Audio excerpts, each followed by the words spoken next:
आज जब वो सुबह के विषय में बातचीत हुई कि जब वो सुबह हुई, वो भोर हुआ, तो हर एक वो चीजें, हर एक वो दूध, हर एक वो रुकावटें, हर एक वो जंजीरें तड़कनी शुरू हो गई, टूटनी शुरू हो गई। और वो सुबह एक यादगार सुबह बनने के लिए आतुर है। वो सुबह एक हमेशा की यादगार बनने के लिए पूरी रीति से तैयार है। हर एक वो जंजीर, मौत का बंधन जो इस तरीके से बंधा हुआ था, जिसको दुनिया की कोई ताकत, कोई डॉक्टर, कोई इंसान, कोई गुरु तोड़ नहीं सकता।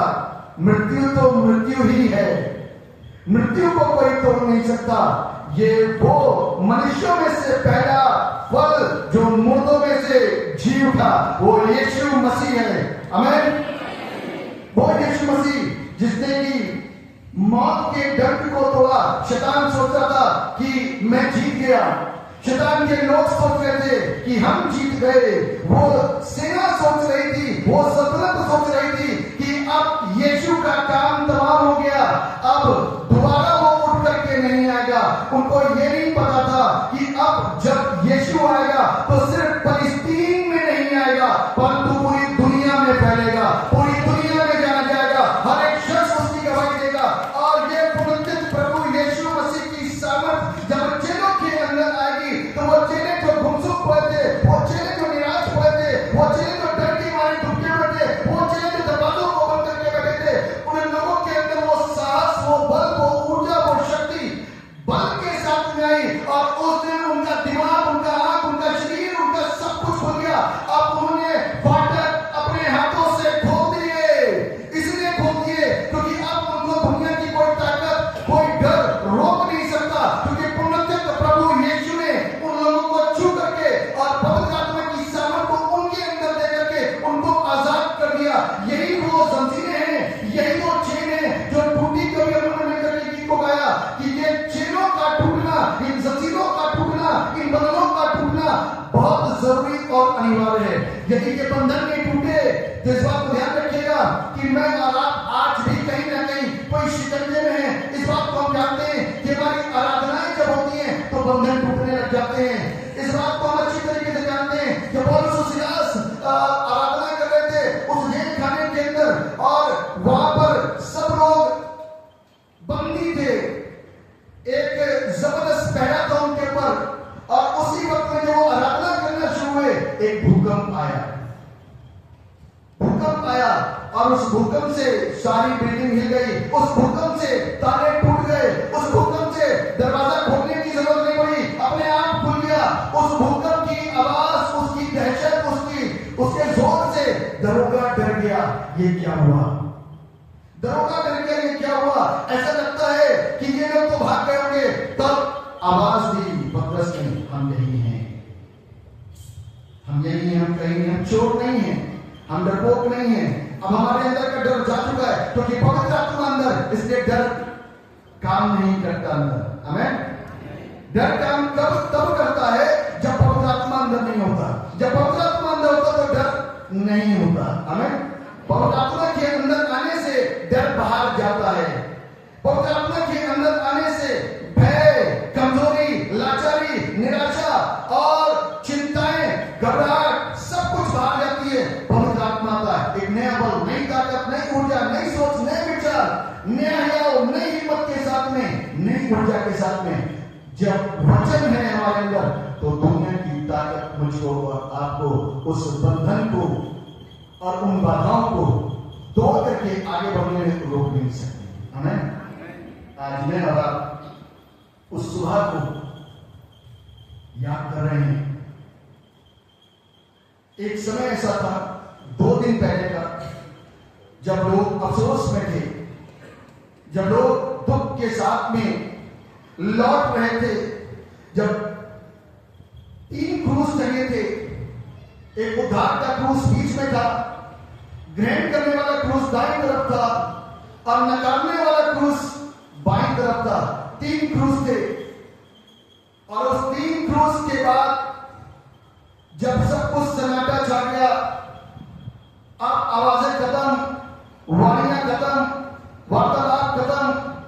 सिरकना खत्म, हर एक आवाज खत्म, सन्नाटा छा गया।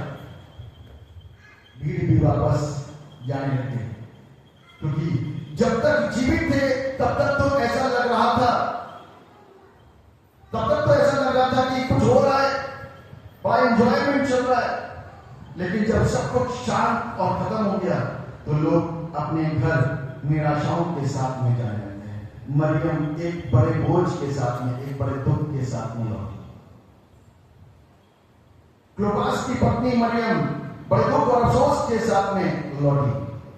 मरियम मगदलीनी बड़े अफसोस और दुख के साथ में लौटी कि वो मरियम मगदलीनी है जिसके अंदर 7 दुष्ट आत्माएं प्रभु यीशु मसीह ने निकाली थी। ये वही मरियम मगदलीनी है जिसने कि प्रभु यीशु मसीह के चरणों को, उसके पांवों को आंसुओं से पोंछकर और आंसुओं से भिगोकर और अपने बालों से पोंछकर और संगमरमर के पात्र में उस बहुमूल्य इत्र को उसके ऊपर उड़ेलकर अपने प्रेम को, अपने उस सच्चे डिवोशन को उसके प्रति प्रदर्शित किया था, प्रकट करा था।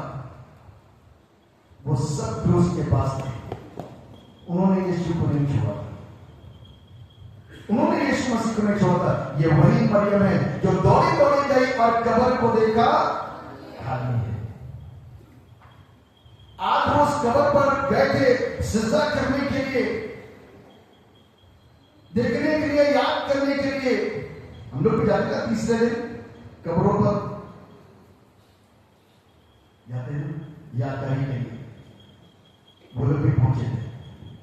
लेकिन अफसोस ये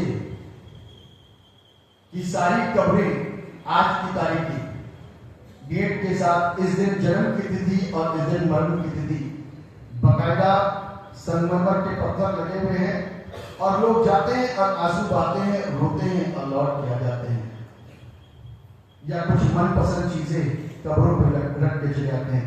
ये सारी चीजें अमूमन लोग करते हैं। लेकिन उस सुबह जब मरियम वहां पहुंची, वहां यीशु का ना नाम ना निशान, क्योंकि यीशु मसीह कब्र में नहीं है, जी उठा है। आज भी वो कब्र से और कब्र के ऊपर यही है कि यीशु जी उठा है, वो यहां नहीं है। आमीन। बाइबल की हर एक भविष्यवाणी, हर एक बात हमारी जिंदगी में पूरी होगी। हम पुनरुत्थान के पर्व को मना रहे हैं, एक ऐसा पर्व जो मसीह विश्वास का आधार है। आज पर्व की वजह से करते लोग हैं, Jesus wants every Sunday like this only. आमीन। हर रविवार ऐसी कुर्सियों के अरेंजमेंट होने चाहिए, और एक दिन ऐसा हो बहालो आ गया, परमेश्वर इतना राज्य फैलाने वाला परमेश्वर है, और ये होगा। हमें ये होगा, क्योंकि ये परमेश्वर का कार्य है, मेरा काम नहीं, आपका काम नहीं। हम लोग सोच करके भी कुछ नहीं करते, परमेश्वर के हाथों में सौंपे। यही तो रिजल्टेड प्रभु यीशु की सामर्थ है। भाई मेरे को इस बात को सिखाती है, ऐसा लगा लीजिए। यूहन्ना रचित सुसमाचार उसका 20वां अध्याय है, और उसके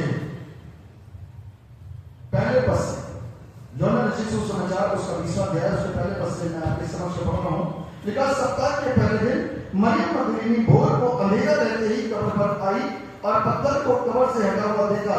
तब वो दौड़ी और शमौन पतरस और उस दूसरे चेले के पास जिससे यीशु प्रेम करता था आकर कहा, वे प्रभु को कब्र में से निकाल ले गए और हम नहीं जानती कि उसे कहां रखा है। यीशु से जो उसका प्यार, मेरे प्रियो माफ कीजिएगा, जब हम लोग अच्छी संख्या में होते हैं तो वचन को सुनने में और सीखने में और सिखाने में आनंद आता है। यीशु मसीह से मिलने की कब्र पर जाकर शोक मनाने, दुख प्रकट करने से एक चीज क्लियर होती है कि वो प्रभु यीशु से बहुत प्यार करते हैं। ये प्यार कब बढ़ा उसका? इस स्त्री का, ये मरियम मगदलीनी की मोहब्बत यीशु के साथ में अचानक इतनी कैसे बढ़ गई? ये भी एक प्रश्न है, क्योंकि हमारी मोहब्बत तभी बढ़ेगी जब हमारी जिंदगी के अंदर कुछ घटना घटित हो। हमारी मोहब्बत किसी से कब होती है? जब कोई घटना घटित होती है या कोई ऐसी चीज जो ज्यादा आकर्षित कर देती है, तो हमारा प्रेम उसके प्रति, हमारी लालसा उसके प्रति, हमारी हवा उसके प्रति बढ़ जाती है। और बाइबल इस बात को सिखाती है कि ये वही यीशु है जिसने इसके अंदर की 7 दुष्ट आत्माओं को निकाला। क्या करा था? हमको आपको पता नहीं है कि दुष्ट आत्माएं शरीर के अंदर घुसी हुई है, और 1 नहीं, 2 नहीं, 3 नहीं, 4 नहीं, 5 नहीं, 7 दुष्ट आत्माएं,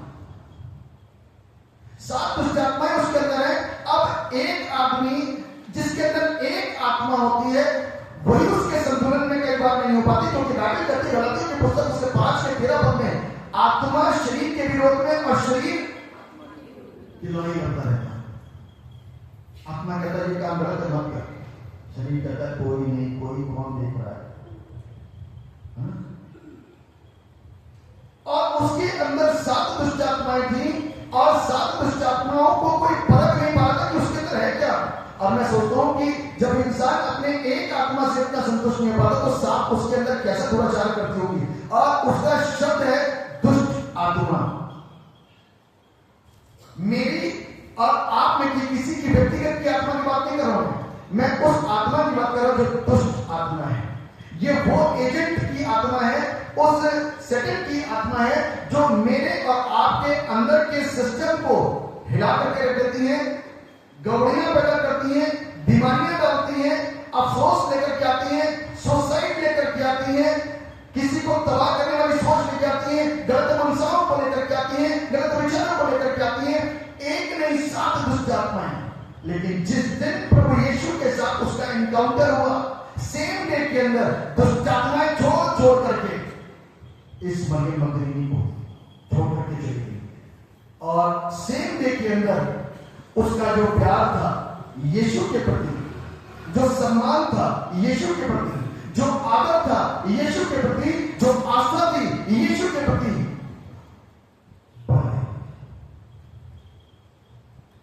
उसका स्तर ऊंचा हो गया।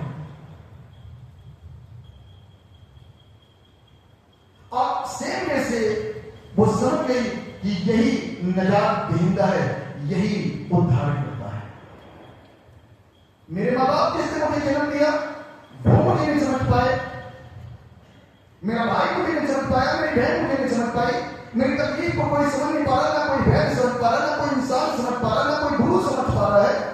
लेकिन ये उस वो है जिसने सब कुछ समझ लिया, और इसको समझने की भी जरूरत नहीं पड़ी। इसके आने से बंधन टूट गए। आमीन। इसके आने से क्या हुआ? बंधन टूट गए। उस दिन से इसके अंदर जो यीशु के प्रति प्रेम की ललक जगी, वो यीशु की मृत्यु के बाद तक दिखाई दे रही है। कि इसको सबसे ज्यादा यीशु मसीह के जाने का धक्का लगा, इसको सबसे ज्यादा यीशु मसीह की मृत्यु का दर्द और पीड़ा हुई कि एक ऐसा व्यक्ति जिसके पास में जिंदगी है, वो कैसे हमसे रिलेट कर सकता है, वो कैसे हमसे दूर जा सकता है। मैं इस बात को अच्छी तरीके जानता हूं कि परमेश्वर के वचन के बहुत सारी चीजें और बहुत सारी बातों को मैं और आप, जब तक हम एक साधारण मनुष्य हैं, समझने में असमर्थ रहते हैं, समझ नहीं पाते। लेकिन बाइबल कुछ बात बताती है, जब कोई सिखाए और पवित्र आत्मा जब हमको सिखाए, तो उस दिन से मेरा और आपका बाइबल पढ़ने का नजरिया बदल जाता है। उस दिन से मेरा और आपका प्रार्थना करने का नजरिया बदल जाता है। उस दिन से मेरा और आपका परमेश्वर को समझने का नजरिया बदल जाता है। उस दिन से हम मोहब्बत करना सीखते हैं। उसकी मोहब्बत तो आरंभ से है, उसको कोई मुझसे और आपसे दूर नहीं कर सकता। उसकी मोहब्बत तो शुरू के दिन से लेकर के जिस दिन आदम ने गुनाह करा, आज्ञाकारिता का पाप करा, उस दिन से उसके मन में मुझको और आपको सदा काल की मृत्यु से बचाने की सोच योजना बन गई। और मेरे प्रियो, आज यीशु का जन्म से लेकर के आज पुनरुत्थान का पर्व जो मैं और आप मना रहे हैं, जन्म उसका मुझको और आपको आजाद करने के लिए हुआ। उसका जन्म मुझको और आपको आजाद करने के लिए हुआ ताकि मैं और आप आजाद किए जाएं। लिखा हुआ है, वे दोनों साथ साथ दौड़ रहे थे, परंतु दूसरा चेला पतरस से आगे बढ़कर कब्र पर पहले पहुंचा और झुककर कपड़े पड़े देखे तो भी वो भीतर ना गया। डर भी लगता है कब्रिस्तान में जाने से। सच्चाइयां हैं, कपड़े हैं, कपड़े दिखने में कहीं अचानक साइड में खड़ा होकर आप डर जाए, ऐसा भी हो सकती है लोगों की। मनुष्य ये इंसान है, इंसान की सोच है। यीशु पर विश्वास ले आना इतना आसान नहीं है। कपड़े देख के वो रखा जो सर में बंधा हुआ बोझा था वो भी पड़ा है और कुछ दिखाई नहीं दे रहा, प्रभु दिखाई दे रहा, लेकिन यीशु वहां से बाहर आ चुका है। उस जगह नहीं, क्योंकि कब्र उसकी जगह नहीं है। आमीन। कब्र उसकी जगह नहीं है। मेरे और आपके लिए भी संदेश कुछ इसी प्रकार से है कि मेरे और आपके लिए स्वाभाविक तौर पर जो कब्र है, बाइबल कहती है वो मेरी और आपकी जगह नहीं है। मुर्दे कब्रें अपने मुर्दों को क्या करेंगी? उखाड़ फेंकेंगी। तो मेरी जगह नहीं, तो दिन के लिए हम और आप रहेंगे, उखाड़ फेंकेंगी। और जब यीशु बादलों पर आएगा तो मैं और आप भी रिजरेक्ट हो जाएंगे और बादलों पर उठा दिए जाएंगे, बादलों पर उठा दिए जाएंगे। इसलिए मुझको और आपको इस शिक्षा को सही रीति से सीखने की जरूरत है, सही रीति से समझने की जरूरत है कि यीशु मसीह की सोच क्या थी, उसका विचार क्या था और उसकी ये योजना क्या है। मैं और आपने कई बार नार्निया मूवी देखी होगी। नार्निया मूवी में मनुष्य के पाप को बचाने के लिए, मनुष्य को पाप से उसके गुनाह से आजाद करने के लिए ही वो जो उस फिल्म का एक हीरो दिखाया गया था, शेर को, बब्बर शेर को, उसको यीशु के रूप में वहां दर्शाया गया। उसकी मृत्यु हुई और तीसरे दिन वो जिंदा हुआ।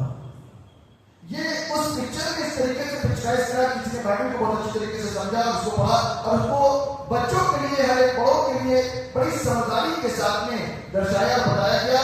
और शैतान से जब बातचीत हो रही है, उस विच से जब बातचीत हो रही है, तब उसने कहा, जब सारा इंतजाम हो रहा था तब ये बात किसी को नहीं पता थी कि यीशु मृतकों में से जी गए।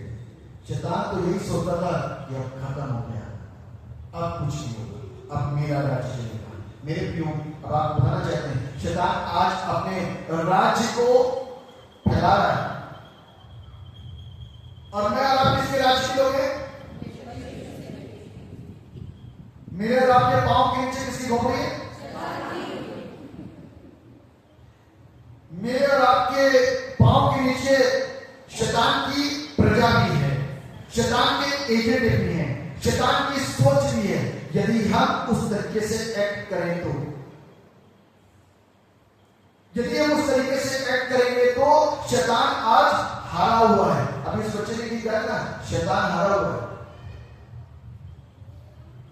लेकिन उस हारे हुए से भी आज एक डर क्यों सताता है? क्योंकि मैं और आप अपने यीशु के निकट नहीं आ पाए। जितना हम उसके निकट जाएंगे उसको हम उतना जानेंगे। हम दूर से जानते हैं कि वो यीशु है, बस हमने उसको अपना उद्धारकर्ता बना लिया, इसकी कोई श्योरिटी नहीं है। हम मजहब में आ गए, हम विश्वास में आ गए, वो मेरा उद्धारकर्ता बन गया, इसको अभी तक किसी ने क्लियरिटी के साथ में नहीं बोला। जिन्होंने बोला उनके अंदर का वो भय, वो डर, वो सब खत्म हो गया। जिस दिन में आप बड़े विजय के साथ में उस शैतान को मुझको और आपको सिर्फ अपनी हार की स्थिति से डराने की कोशिश करता है। जिस दिन हम अपने परमेश्वर को जान जाएंगे, जिस दिन हम उसकी ताकत को जान जाएंगे, जिस दिन हम उसके कामों को जान जाएंगे, जिस दिन हम उसके तरीकों को जान जाएंगे, उस दिन शैतान मेरे और आपके सामने कभी नहीं है, कभी नहीं है। इसको उदाहरण देता हूं बाइबल से। हमारा शाऊल को बहुत अच्छी तरीके से जानते हैं। पहला वाला राजा की बात नहीं कर रहा हूं मैं, शाऊल, इस शाऊल की बात कर रहा हूं जो यीशु के लोगों को और यीशु के पंथ के लोगों को सताया करता था। इसकी बात कर रहा हूं। इसकी सोच कितनी बुरी थी कि इनको पकड़ो, इनको मारो, इनको जेल खाना में डालो, क्योंकि इन्होंने अलग तरीके का कोई पंथ पैदा कर दिया, अलग तरीके का। ये सेकंड भर का काम है, ये मिनटों का काम है जिसकी लाइफ के अंदर हुआ आज मेरे आपकी जिंदगी के अंदर हो सकता है कि मेरे आपके इस समय में अपने व्यक्तिगत विचार कुछ तेजी के साथ में कार्य करने लगे हो सकता है मेरी आपकी सोच कुछ अलग तरीके से सोचने लगी हो सकता है कुछ वचन मेरे आपकी जिंदगी के अंदर काम करने लगे हो, लेकिन थोड़ी देर के लिए ध्यान रखिए कि वो दमिश्क के मार्ग से चला गया अपने घोड़ों पर सवार होकर के, परवाह किए हुए कि आज इस पंथ के लोग को जो यीशु को मानते हैं आज पकड़ूंगा, मारूंगा, चाहे बच्चा हो, चाहे स्त्री हो, चाहे बूढ़ा हो, और जेल खाने में डालूंगा।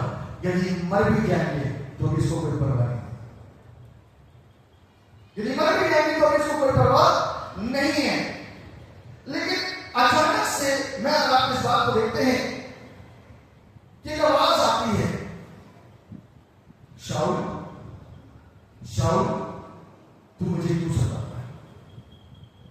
मैं और आप इस शब्द को सुनते हैं बाइबल से, लेकिन जब उस समय शाऊल ने सुना होगा तो वो इधर उधर देख रहा होगा और शायद हो सकता है कि एक बार रिपीटेशन उसका हुआ हो और तब उसने इस आवाज के साथ और इन शब्दों के साथ और इन वाक्यों के साथ अपनी बात को पहुंचाने की कोशिश करी। हे प्रभु तू कौन है? हे प्रभु तू कौन है? उसने बोला मैं वो यीशु हूं जिसे तू सताता है। आज यीशु मसीह के साथ में डायरेक्ट मुलाकात तो शाऊल की नहीं थी। शाऊल कैसे यीशु मसीह को सता रहा था, ये उसके वचन की परिपूर्णता, ये उसके वचन की नबूवतें उसी की जुबानी पूरी होती है जब वो कहता है कि जो इन छोटों के साथ तुम करते हो वो मेरे साथ करते हो। तो यानी कि तुम मेरे लोगों को यदि सताते हो तो इस बात ध्यान रखो कि तुम मेरी आंख की पुतली को, यदि तुम मेरे लोगों को मारते हो, पीटते हो, सताते हो, शत्रुता रचते हो, बुरा कहते हो, बुरा सोचते हो, तो इस बात ध्यान रखना कि मैं उनकी तरफ हूं। आज मौका देता हूं, बदलना चाहिए तो बदल जाओ। आज मौका है और सबसे पहले घोड़े से उतराओ, क्योंकि घोड़ा उसका अहंकार था, तेज रफ्तार, एक बल, एक ताकत, एक ऊर्जा, एक शक्ति, वो उसकी शक्ति थी। सबसे पहले उसको घोड़े पर से नीचे उतारा और नीचे उतारने के बाद में वो अंधा हो गया और अपने उस अंधेपन की दशा में वो कुछ देखने, कुछ बोलने, कुछ सुनने के लायक ही नहीं बचा। 3 दिन तक कैसा रहा? अंधा। 3 दिन के अंदर इंसान कैसे बदल सकता है? सोचो। मैं आपको 3 दिन बैठा करके पढ़ाऊं, बाइबल नहीं बदल सकता, लेकिन पवित्र आत्मा जिसे पढ़ाएगा 3 मिनट में लगेंगे, 3 मिनट के लगेंगे। और शाऊल की जब आंखें खुली ना, मैं तो सोचता हूं कि जब कोई इंसान बेहोशी की हालत में होता है तो उसको ऐसा लगता है कि अरे अभी तो क्या कहते हैं मेरी आंखें बंद थी, ऐसा होता और आंखें खुलती, उसको बदलता 5 दिन की गई कोमा में चला गए थे, लेकिन उसकी आंखें खुली, ऐसा लगता है कि अभी ही जो कुछ हुआ था शाऊल को भी ऐसा ही लग रहा होगा, अभी सब कुछ हुआ था। लेकिन अब ये शाऊल का पूरा डीएनए चेंज कर दिया सिर्फ 3 दिन के अंदर। ये मारने वाला स्वभाव, शरीर रचने वाला दिमाग, बुरी कल्पना करने वाला मन और ये कठोर हृदय और ये सख्त हाथ जो लोगों की तबाही के लिए उठ रहे थे और ये जुबान जो लोगों को सता रहे थे, बुरा बोल करके, बुरा कह करके, सिर्फ 3 दिन के अंदर सारा सिस्टम चेंज हो गया। 3 दिन के अंदर इसके अंदर प्रभु यीशु मसीह का और परमेश्वर का गुण आ गया। दीनता, नम्रता, सुन लेना, किसी को बदले में कुछ ना कहना। अब लोग इसके ऊपर हावी हो रहे हैं, अरे वो तो सताता था, वो तो मारता था, वो तो ऐसा था, वो वैसा था। लेकिन अब इसको भुगतान तो भुगतना था, क्योंकि प्रभु यीशु मसीह ने इस बात को बोला था कि शाऊल मेरे लिए दुख उठाएगा।